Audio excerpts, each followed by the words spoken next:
ಒಮ್ಮೆ ಆಕಾಶ ಭೂಮಿ ಜಲಮಯವಾದಾಗ ಆಲದ ಎಲೆಯ ಮೇಲೆ ಕೇಳಿ ಬರುವ ಶಿಶುವು ನೀವಾಗಲಿಲ್ಲ.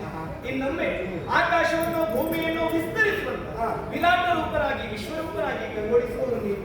ಆಕಾರ ನಿರ್ದಿಷ್ಟವಾಗಿ ಹೇಳುವುದಕ್ಕೆ ಸಾಧ್ಯವಿಲ್ಲ. ದೇವೇ, ಬೆಟ್ಟದ ಬುಡದಲ್ಲಿ ಹುಟ್ಟಿದ ಪುಟ್ಟದಾದ ನೀರಿನ ಸೆಲೆಯೊಂದು ಉಪ್ಪು ತಗ್ಗುಗಳಲ್ಲಿ ಹರಿದು ಸರಿದು ಜರಿಯಾಗಿ ದೊರೆಯಾಗಿ ನದಿಯಾಗಿ ವಿಶ್ವವಾಹಿನಿಯಾಗಿ ಕಡಲನ್ನು ಮೀರಿ ತಾನೂ ಕೂಡ ಸಿಂಧುವೇ ಆಗುವುದು.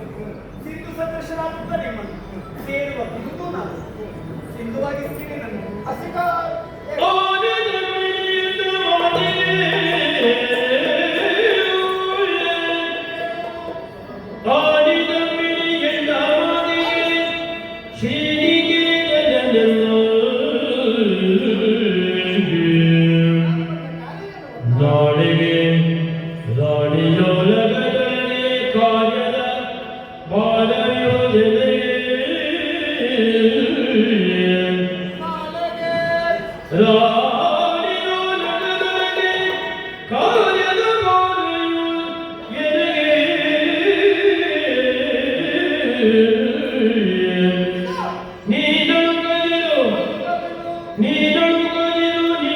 ಹಸಿರು ನಿಶಾನೆ ತೋರುವೆ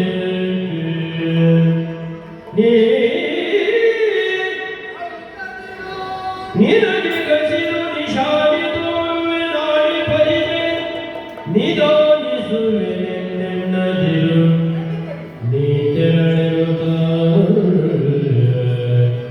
ನಿಧಾನಿಸುವೆ ನೆನ್ನದಿರು ನೀ ತೆರಳಿರುತ್ತ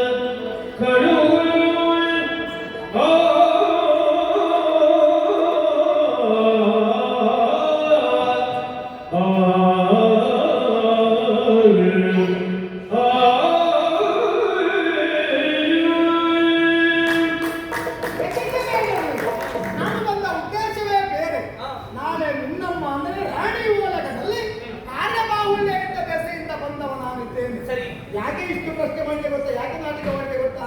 ಕಣ್ಣು ಅನೇಕ ವಸ್ತುಗಳನ್ನು ಇಷ್ಟಪಡುತ್ತದೆ. ಅದೆಲ್ಲವೂ ನಮಗೆ ಲಭ್ಯವಾಗಬೇಕೆಂಬುದು ಖಂಡಿತ ಈ ಅಷ್ಟಕ್ಕೆ ಮಾತ್ರ ಸೀಮಿತವಾಗಿರುತ್ತದೆ. ಮನಸ್ಸು ಇಷ್ಟಪಟ್ಟ ವಸ್ತುವಾಗಿ ವ್ಯಕ್ತಿಯಾಗಲಿ ಸ್ಥಾಯಿಯಾಗಿ ಅಂತರಂಗದ ಒಡಲಲ್ಲಿ ಸ್ಥಾಯಿಯಾಗಿ ಉಳಿತದೆ.